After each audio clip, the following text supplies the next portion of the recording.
ഇനി അടുത്ത പ്രോജക്ട്സ് ഏതൊക്കെയാ? അടുത്ത സിനിമ മനസ്സിലേക്ക് എത്തുന്നുള്ളൂ. എന്ന് വെച്ച് കഴിഞ്ഞാൽ നമ്മളെ ആരും സിനിമ ചെയ്യാൻ നിർബന്ധിക്കുന്നില്ല. എന്ന് വെച്ച് കഴിഞ്ഞാൽ നമുക്കൊരു സിനിമ മനസ്സിൽ ഒരു സിനിമ ചെയ്യണം എന്ന് തോന്നുമ്പോഴാണ് പലപ്പോഴും, അതായത് ഒരു സിനിമയായിരിക്കണം. എന്ന് വെച്ച് കഴിഞ്ഞാൽ നമ്മൾ ചെയ്തൊരു സിനിമയിൽ നിന്ന് മാറി നിൽക്കുന്ന ഒരു സിനിമയിലേക്ക് എത്താൻ കഴിയുമ്പോഴാണ് പലപ്പോഴും നമ്മളെ ഇൻസ്പയർ ചെയ്യുക. സിനിമ ഒരു കലാരൂപമാണെന്ന് വിശ്വസിക്കുന്ന ഒരാളാണ്. അപ്പം അതിനൊരു ക്രിയേഷൻ ഉണ്ടാകാനായിട്ടുള്ളൊരു ടൈമിങ് ഒക്കെ ഉണ്ടാവണമല്ലോ. വളരെ കൺവിൻസ്ഡ് ആയിട്ടുള്ള സബ്ജക്റ്റ് മാത്രമേ ബ്ലെസ്സി എഴുതി അതിനെ മനസ്സിൽ വെച്ച് താലോലിച്ച് വലുതാക്കി സിനിമ ചെയ്യുള്ളൂ? അതോ എൻ്റെ മുന്നിൽ വന്ന് ഒരു കോമഡിയോ അല്ലെങ്കിൽ ഒരു ആക്ഷനോ ഒരു ഹൊററോ വളരെ അനായാസമായി ചെയ്യാനായിട്ടൊരു മാനസിക അവസ്ഥ വരുമോ എപ്പോഴെങ്കിലും? അത് അറിയത്തില്ല. അങ്ങനെയൊക്കെ ആവണം ഒരു കലാകാരൻ, അങ്ങനെയൊക്കെ ആവണം. എന്ന് വെച്ച് കഴിഞ്ഞാൽ എത്രയോ ചാപ്ലിൻ്റെ സിനിമകളൊക്കെ എത്രയോ സിറ്റി ലൈറ്റ്സ്, അങ്ങനെ കിഡ്, അങ്ങനെയൊക്കെ ഒരുപാട് സിനിമകൾ, അതൊക്കെ നമ്മൾ ഒരുപാട് ക്ലാസിക് സിനിമകളായിട്ട് കണ്ടിട്ടുള്ള ആൾക്കാരാണ്.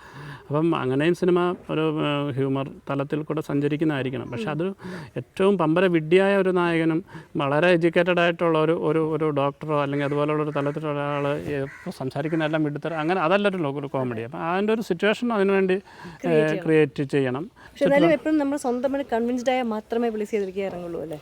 അല്ലെങ്കിൽ ഞാൻ ബേസിക്കായിട്ട് എഴുത്തുകാരനല്ലാത്തതുകൊണ്ട് പറ്റാണ്ട് വരും. പക്ഷെ ഇപ്പോൾ എല്ലാ പടങ്ങളും നോക്കുമ്പോൾ കൽക്കട്ട ന്യൂസിൽ മാത്രം ഒരു ഡിഫറൻസ് ഫീൽ ചെയ്തിരുന്നു ആൾക്കാർക്ക്. അപ്പോൾ അത് വളരെ പ്രതീക്ഷയോടുകൂടി ഒരു സിനിമ ഇറങ്ങിയിട്ട് വേണ്ടത്ര അങ്ങനെ ആൾക്കാർക്കത് പിടിച്ചില്ല എന്ന് പറയുമ്പോൾ ഒരിക്കലും നമ്മൾ പ്രേക്ഷകനെ മുന്നിൽ കണ്ടുകൊണ്ട് നമുക്കൊരു സിനിമയും ചെയ്യാൻ പറ്റത്തില്ല. എന്ന് വെച്ച് കഴിഞ്ഞാൽ പ്രേക്ഷകരുടെ അഭിരുചിക്ക് മാത്രമായിട്ട് ചെയ്യുമ്പോൾ നമ്മൾ അവരിലേക്ക് അവരുടെ ഒരു ഇഷ്ടാനിഷ്ടങ്ങളിലേക്ക് സഞ്ചരിക്കേണ്ടി വരും. ഒരു ക്രിയേറ്ററിനെ സംബന്ധിച്ചിടത്തോളം ആ ഒരു വിഷയത്തിനോട് എങ്ങനെ സംസാരിക്കണം, എങ്ങനെ ചിത്രീകരിക്കണം എന്നുള്ളത് മാത്രമാണ്.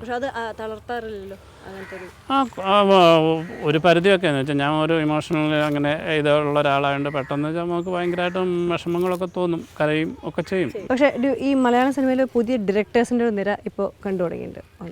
പക്ഷേ അത് തമിഴ്നാട്ടിലത് വളരെയധികമാണ്. അപ്പോൾ താങ്കളുടെ സിനിമ തന്നെ അവിടെ കാണിച്ചപ്പോൾ ഒരുപാട് നല്ല കമൻറ്റ് കിട്ടി. ഇവിടെ അങ്ങനത്തെ ഒരു സ്ട്രോങ് ആയിട്ടുള്ളൊരു ഡയറക്ടേഴ്സിൻ്റെ നിര എപ്പോഴാണ് കാണുന്നത് മുന്നിൽ? ഇവിടെ തീർച്ചയായിട്ടും ചലച്ചിത്രകാരന്മാർ അവരുടെ സൃഷ്ടികൾ എഴുതാനോടുള്ള ഒരു പ്രാപ്തിയിൽ അതിനുവേണ്ടി തയ്യാറാകണം. ഒന്നാമതായി ആദ്യത്തെ ഒരു സംവിധായകൻ്റെ മനസ്സിൽ ജനിക്കുന്നതായിരിക്കണം ആദ്യത്തെ സിനിമ. അപ്പം തന്നെ ഈ സിനിമയുടെ ഒരു രീതി ഇങ്ങനെയാണ് എന്നുള്ളൊരു ധാരണ മാറണം. അതിന് മാറണമെന്നുണ്ടെങ്കിൽ പ്രൊഡ്യൂസേഴ്സും ഡിസ്ട്രിബ്യൂട്ടേഴ്സും തിയേറ്റർ എല്ലാവർക്കും ആ ഒരു വ്യത്യാസം ഉണ്ടാകണം. പ്രത്യേകിച്ച് അതിന് ഏറ്റവും സപ്പോർട്ട് ചെയ്യേണ്ട പ്രേക്ഷകരാണ്. ഈ ഭ്രമരം തന്നെ തമിഴിൽ ചെയ്യാൻ ശരിക്കും പറ്റിയ സബ്ജക്റ്റ് അല്ലേ? തീർച്ചയായിട്ടും. എനിക്ക് ഇത് ചേരൻ കണ്ടിട്ട് എൻ്റെ അടുത്ത് ആദ്യം തന്നെ പറഞ്ഞു ഇത് തമിഴ് ചെയ്യണം, ഇത്തരം സിനിമകൾ തീർച്ചയായിട്ടും തമിഴ് ചെയ്യണം, അതിൻ്റെ ആർട്ടിസ്റ്റുകളെ അതൊക്കെ ഞാൻ തന്നെ അറേഞ്ച് ചെയ്യുമെന്നൊക്കെ വരെ പറഞ്ഞിട്ടുണ്ട്. അറിയത്തില്ല, വളരെ സൂക്ഷ്മതയോടുകൂടി നീങ്ങേണ്ട ഒരു സ്റ്റെപ്പാണ്. കാരണം നമ്മുടെ മണ്ണിൻ്റെ മണവും നിറവുമൊക്കെ മനസ്സിലാക്കുന്നത് പോലെ തീർച്ചയായിട്ടും അത്തരമൊരു അവസ്ഥയിൽ കൂടെ സഞ്ചരിച്ചൊക്കെ സൂക്ഷിച്ച് ചെയ്യേണ്ട ഒരു കാര്യമാണ്. പണ്ട് എന്നോട് പറഞ്ഞിട്ടുണ്ട്, ഒരു സീൻ എഴുതി കഴിഞ്ഞാൽ അന്ന് വൈകുന്നേരം ഫുൾ ഫാമിലി വിളിച്ചിരുത്തി വായിച്ച് കേൾപ്പിച്ച് കൊടുക്കുന്നു. ഇപ്പോഴും അങ്ങനെ തന്നെയാണോ?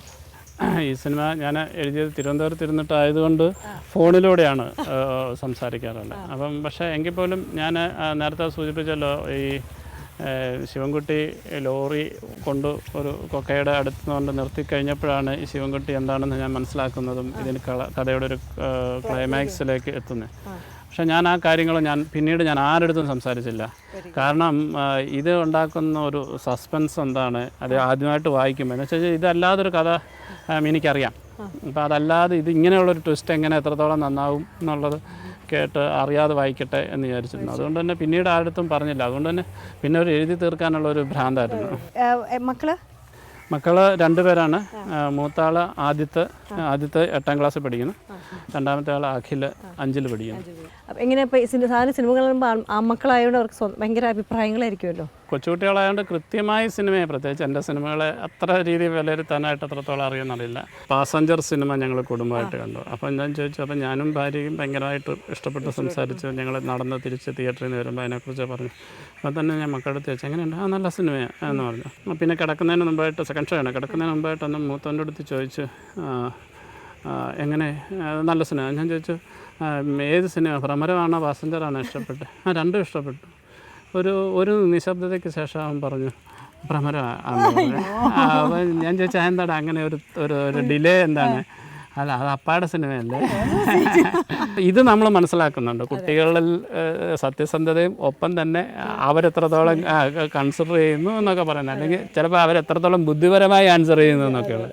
അപ്പോൾ ഇതൊക്കെയാണ് നമ്മുടെ ഒരു സ്കൂളെന്ന് പറയുന്നത്. പിന്നെ അതുപോലെ തന്നെ മിനിയുടെ പരിഭവങ്ങൾ, മിനിയുടെ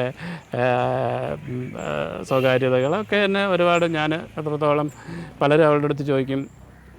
ഈ കഴിഞ്ഞ ദിവസം എൻ്റെ ഒരു ഫ്രണ്ടിൻ്റെ വൈഫ് ചോദിച്ചു, എനിക്കൊന്ന് ഭ്രമരത്തിലെ പാട്ട് കണ്ടിട്ടാണ് ബ്ലസ്സിയേട്ടൻ ഇത്ര റൊമാൻറ്റിക് ആണോ എന്ന് ചോദിച്ചു.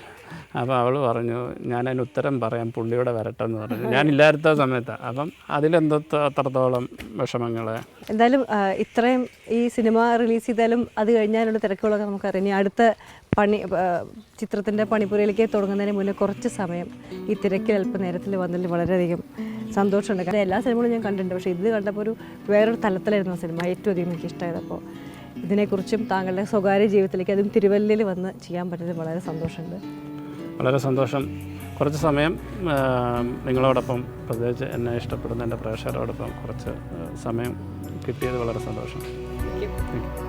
Thank you.